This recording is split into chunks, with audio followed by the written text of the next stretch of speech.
ఏడాదికో వైవిధ్యం, ఏకదంతుని రూప నేపథ్యం, 70 అడుగుల ఎత్తైన ఖైరతాబాద్ మహాగణపతి విశేషాలు.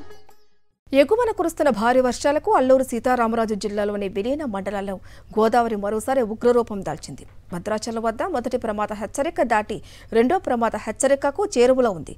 మరోవైపు శబరి నది నీటి మట్టం అంతకంతకు పెరుగుతుండటంతో విలీన మండలాల వాసులను భయప్రాంతాలకు గురవుతున్నారు. దాదాపు 28 గ్రామాలను వరద నీరు చుట్టుముట్టింది. దీంతో తాముకు పునరావాసం కల్పించాలని స్థానికులు కోరుతున్నారు.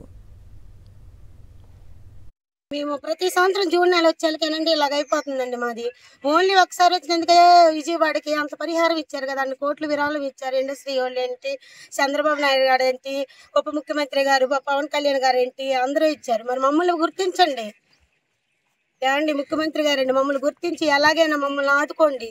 మమ్మల్ని ఎలా పునరావాస కేంద్రం నిర్మించి ఎలాగైనా మమ్మల్ని తరలించాలండి.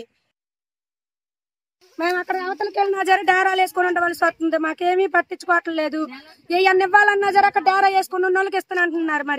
మరి ఇప్పుడు కాదండి, ముంపు ప్రాంతం. మరి ఇప్పుడు కొంచెం బోరీలు ఉంటాయి. లోదట్లో ఉన్న వాళ్ళు ముందెళ్ళిపోతారు, బోరు ఉన్న వాళ్ళు కొంచెం ఆగిపోతాం. యువతలు ఉన్న వాళ్ళకి ఏమీ ఇవ్వట్లేదు, సప్లై చేయట్లేదు. అవతలకు రండి ఇస్తామంటున్నారు. అవతలకు వస్తే మరి మాకు డేరాల కింద, చెట్ల కింద, పుట్ల కింద ఉంటే పాములు ఉంటాయి, దోమలు గరుతాయి, అన్ని ఇబ్బంది పడతామండి చిన్న పిల్లలతోటి.